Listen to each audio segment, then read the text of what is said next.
We are Arsenal. Wembley bound. We love Arsenal. Oh yes. We are Arsenal. No mercy. We're Arsenal forever. We are Arsenal. Road to Wembley. We love Arsenal. Oh yes. We are Arsenal. Can't stop us. We're Arsenal forever. ሰላም እንዴት አላችሁልኝ? ክብራን በዝውውር መረጃዎች ተገናኝተናል። የምታደምጡት አርሰናል ኢንፎ ነው። የመድፈኞች ቤተሰቦች ስለምታደምጡን ደግሞም ቆይታችሁን ያጋ ስለምታደርጉ ከልብ እናመሰግናለን።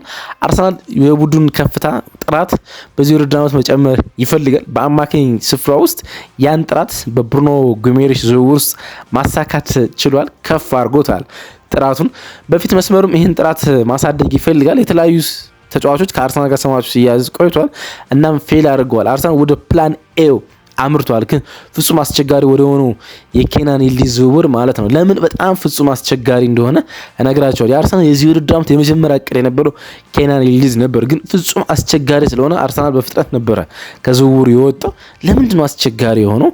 ከቪኒ ጁኒየር ዝውውር በፊትም ከሞርጋን ሮጀርስ ዝውውር በፊትም ይሄኛውን ዝውውር አርሰናል ይፈልገው ነበረ።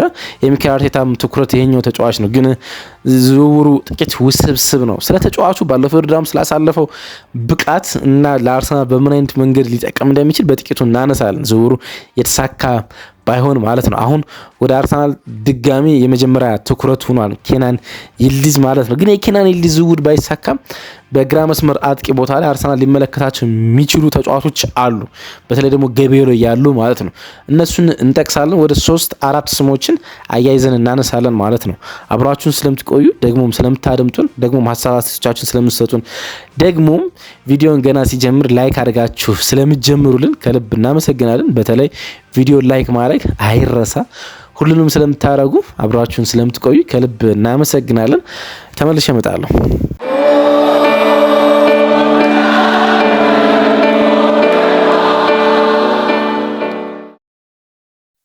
ተመለስን። እንግዲህ የአርሰናል አምቢሽን እንደቀጠለ ነው። የፊት መስመር ተጫዋች ለማስፈረም የተለያዩ ተጫዋቾች እየተመለከተ ይገኛል። የሞርጋን ሮጀርስ ፊርማ ነበር መጀመሪያ የሰማነው አይደል? ግን ከዛ አስቀድሞ አርሰናል በውስጥ የሰራው የመጀመሪያ ተጫዋች ወይም ደግሞ ለማስፈረም የሞከረው ኬናን ይልዲዝን ነበር። ወደኋላ እነግራችኋለሁ። ከዛ ሞርጋን ሮጀርስን ፊርማ ሞከረ። በቀላሉ የሚሳካ ይመስል ነበር የሞርጋን ሮጀርስ ፊርማ።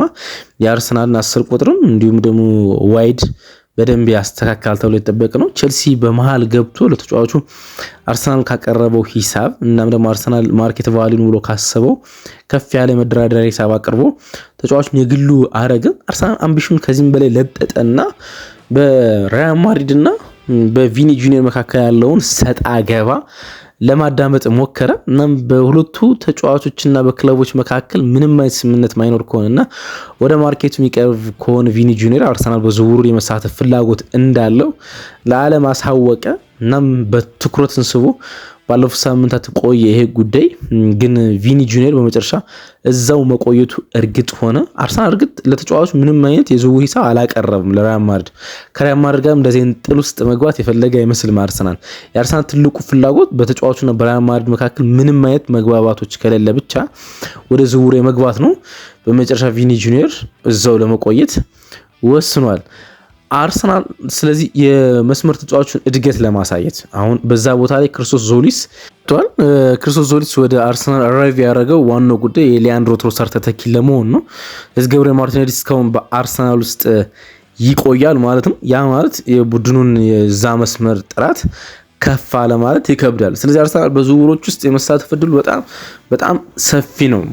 ክርስቶስ ዞሊስ እንደ ባካፕ እና የመጀመሪያ ተመራጭ ነው የሚችል ከፍ ያለ ልምድና ስታር ተጫዋች የማምጣት ፍላጎት አለው። እንግዲህ እንዳልኳችሁ የሮጀርስም የቪኒ ጁኒየርም አልተሳካም። የብራድሊ ባርኮላ ደግሞ ወደ ሊቨርፑል የሚሄድ ጉዳይ እርግጥ ነው። የተጫዋቹ ፍላጎትም ሊቨርፑል ስለሆነ ማለት ነው። አሁን አርሰናል ወደ ሌላው በጣም ከባድ ዝውውር ፊቱን ያዞረ ይመስላል። በድጋሚ ወደ ኬናን ይልዲዝ። ለምንድነው በድጋሚ ያልኩበት? አርሰናል በዚህ የውድድር ዘመን መጀመሪያ ጥያቄ ያቀረበው ለኬናን ይልዲዝ ነው። ኦፊሻሊ ጥያቄ ማለት ነው። ያውም የዝውውር መስኮት ከመከፋቱ አንድ ሳምንት አስቀድሞ ማለት ነው። ከሰኔ ወር ላይ ነበር ለኬናን ይልዲዝ ጥያቄ ያቀረበው ተጫዋቹ እዛ መቆየት መፈለጉም ጁቬንቱስ ምንም አይነት ተጫዋቹን የመሸጥ ፍላጎት አለመኖርና የቀጣዩ ትውልድ የጁቬንቱስ ማሳያ ተጫዋች እንደሆነ ወይም ደግሞ የሚቀጥለው ትውልድ ጁቬንቱስ ሲሰራ ሲገነባ እናም ጁቬንቱስ በጣም ጥሩ የሚሆን ከሆነ በዩቬንቱስ ውስጥ እንደ ምሳሌ ሊታይ የሚችል ተጫዋች እንደሆነ በመጥቀስ በፍጹም ለድርድር እንደማይቀመጡ በየትኛውም ገንዘብ ነው ድርድር እንደማይቀመጡና ተጫዋቹም እዛ መቆየት እንደሚፈልግ ያረጋገጠ ማለት ነው። ውድ የሆኑ ነበር አርሰናል ተጫዋቹን እንደማይሸጥ ካወቀ በኋላ ፊቱን ወደ ሞርጋን ሮጀርስ ያቆየ ማለት ነው።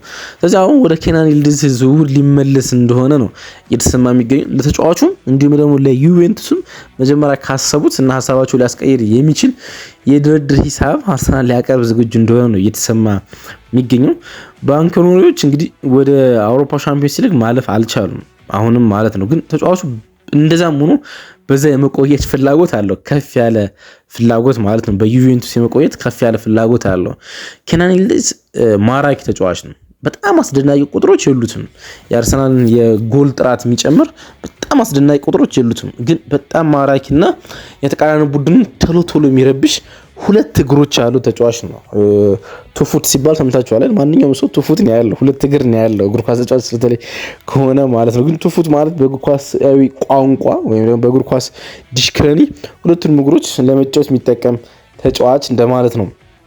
አስደናቂ የሁለት እግር ተጫዋች ነው። በተለያየ ጊዜ አስደናቂ የሁለት እግር ተጫዋቾችን በአርሰናል አይተናል አይደል? ሊያንድሮ ትሮሳርድ የሁለት እግር ተጫዋች ነው። ግን ከዛ በላይ በአርሰናል ውስጥ በርካታ ተጫዋቾች የሁለት እግር ተጫዋቾች ሆነው ተመልክተናል። ይሄኛው እንደ አንዱ የመሆን እድሉ በጣም ሰፊ ነው።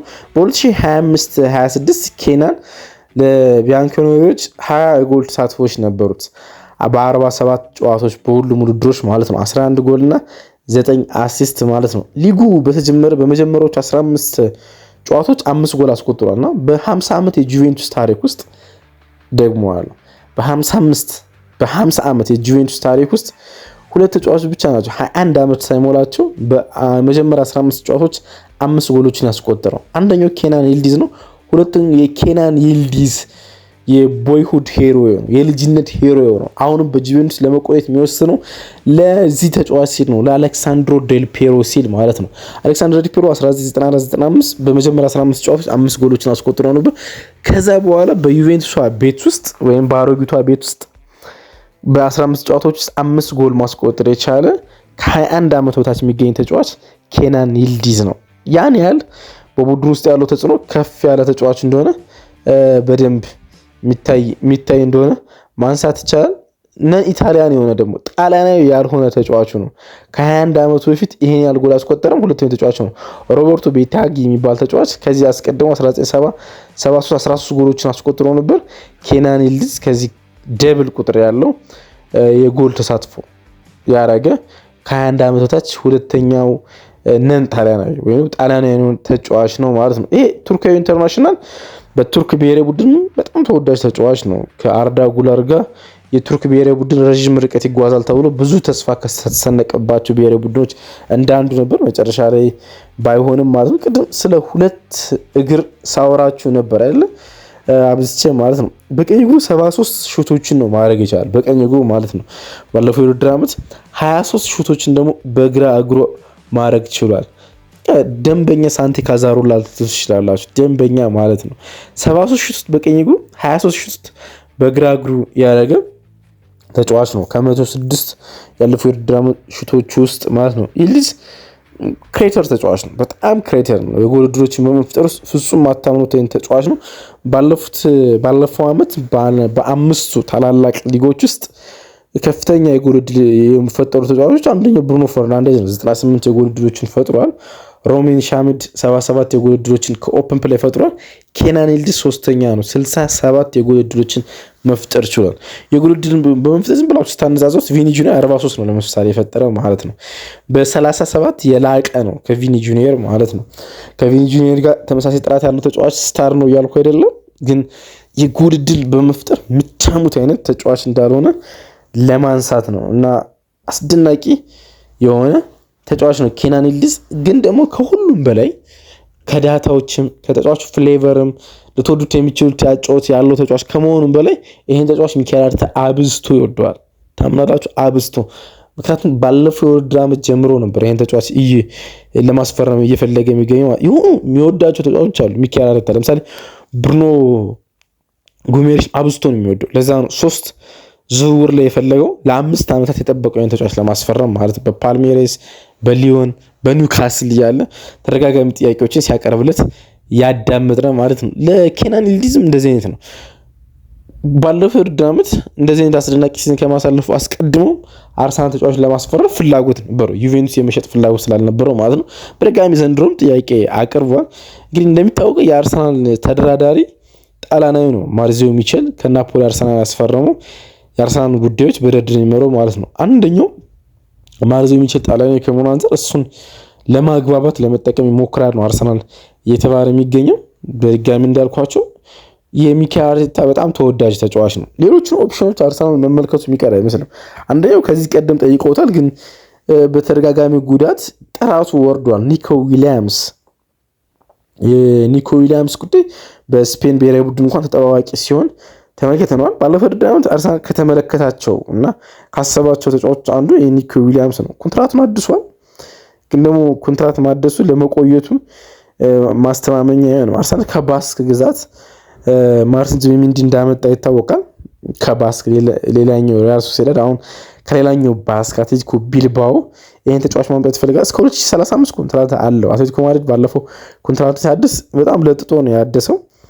ግን ከሁሉም በላይ የተጫዋች ፒክ የወረደ ይመስላል እና ተጫዋቹ እንደገና ተመልሶ ትልቅ ተጫዋች ይሆናል የሚለውን ማረጋገጥ አይቻልም። 6 ጎሎች ነበሩት ባለፈው ውድድር ዓመት፣ 3 አሲስት፣ 25 የላሊጋ ጨዋታ ብቻ ነው ያደረገ በጉዳት ምክንያት።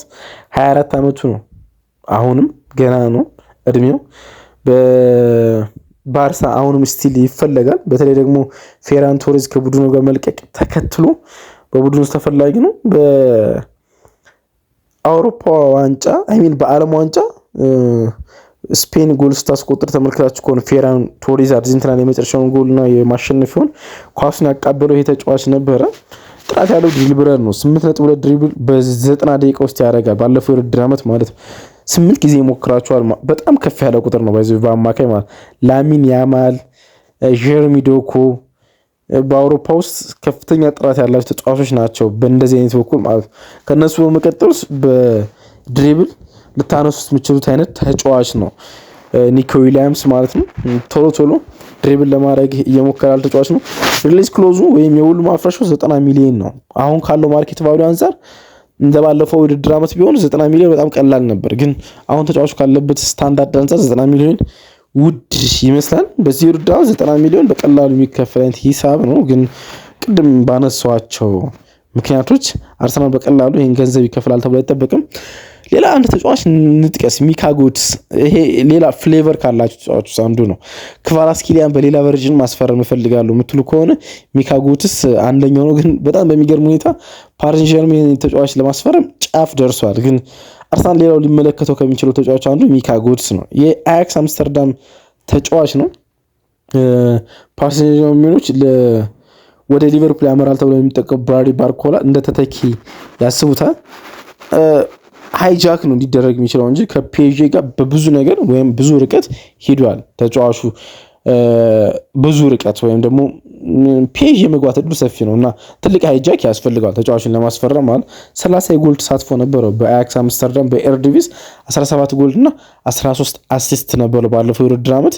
በ5 ታላላቅ ሊጎች ውስጥ ባይሆንም በ10 ታላላቅ ሊጎች ውስጥ ግን እንደሱ ተጽዕኖ ያለው ተጫዋች የለም እንደ ሚካ ጎትስ ማለት ነው። ብሩኖ ፈርናንዴዝ 98 የጎል ዕድሎችን የፈጠረ ባለፈው ውድድር ዓመት በ10 ትልልቅ ሊጎች። የአርሰናል አዲሱ ተጫዋች ዞሪ 81 ነው። ስለዚህ 10 ሊጎች የምትመለከቱ ከሆነ ሶስተኛ ትልቅ የጎል ዕድል የፈጠረው ሚካ ጎትስ ነው 80 እና አርሰናል በአውሮፓ ውስጥ ከብሩኖ ፈርናንዴዝ በመቀጠል ትልልቅ የጎል ዕድል የፈጠሩ 2 ተጫዋቾችን በአንድ መስመር ውስጥ የማድረግ ፍላጎት አለው። ድሪብል በጣም አስደናቂ ድሪብለር ነው። እነማን ብቻ እንደሚበሉ ታውቃላችሁ? ላሚን ያማል 133 ድሪብል ባለፈው ውድድር ዓመት አድርጓል። ያን ዱማንዴ አዲሱ የሪያል ማድሪድ ስታር 118 አድርጓል በአርቢ ሌቪዥንግ።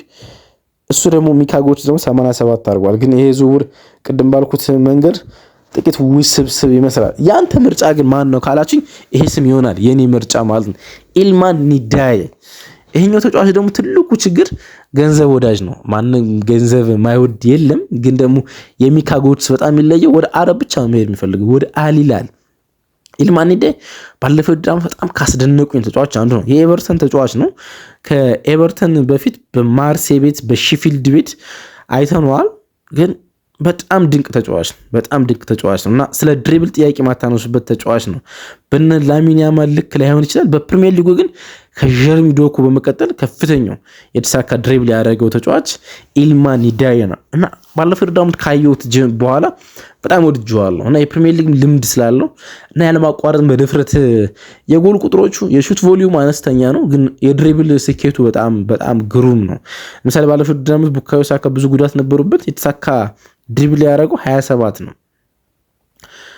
ይሄኛው ግን 73 እያልኳችሁ ይገኛሉ። ያን ያህል በጣም የተሻለ ድሪብለር እንደሆነ ለማንሳት እንወዳለን ማለት ነው። አርሰናል ከነዚህ ተጫዋቾች ወደ አንዱ መጨረሻ ላይ ሊያመራ እንደሚችል መጠቆም ያስፈልጋል። የአርሰናል አምቢሽን እዛ ቦታ ላይ ገና እንዳላቆመ ይጠቅስ። ሃንድ ኦፍ አርሰናል የሚባል ደጋግመን የምናነሳው ስለ ዝውውር ስናነሳ ደጋግመን የምናነሳው አንድ ስም አለ አይደለ? አርሰናል የፊት መስመር ተጫዋች ቢያንስ 2 ያስፈርማል እና ማጠብቁት ተጫዋች ደግሞ ከክለቡ ሲወጣ ትሰማላችሁ ብሏል። አላቅም ማንን ሊወጣ እንደሚችል። አንዳንዶች አልተጠበቀው ከክለቡ ጋር ሊለያይ ይችላል ተብሎ የሚጠበቀው ተጫዋች ማርቲን ዙቢሚንዲ ይላሉ፣ ግን እኔ አይመስለኝም። ማርቲን ዙቢሚንዲ የሚካኤል አርቴታ በጣም ትልቅ ወዳጅ ነው፣ ግን አንዳንድ ቦታዎች ይህን ስም መስማት ጀምሬያለሁ። ማርቲን ኦዲጋርድ ወደ ባየር ሙኒክ ለማመን የሚከብድ ሊሆን ይችላል፣ ግን አንድ ያልተጠበቀ ስም ያልተጠበቀ ነው። ከአርሰናል ጋር ሲለያይ ልንሰማ የምንችልበት እድል በጣም ሰፊ ነውና ማርቲን ኦዲጋርድ ሊሆን የሚችልበት እድል ሊኖር ይችላል።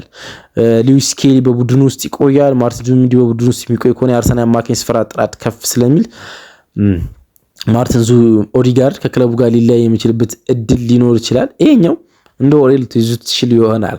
ጨረስኩ። አብራችሁ ስለነበራችሁ ከልብ አመሰግናለሁ። ወዳችኋለሁ። ላይክ ማድረጋችሁ አይረሳ ፕሊዝ፣ እሱን አድርጉልን። ባይ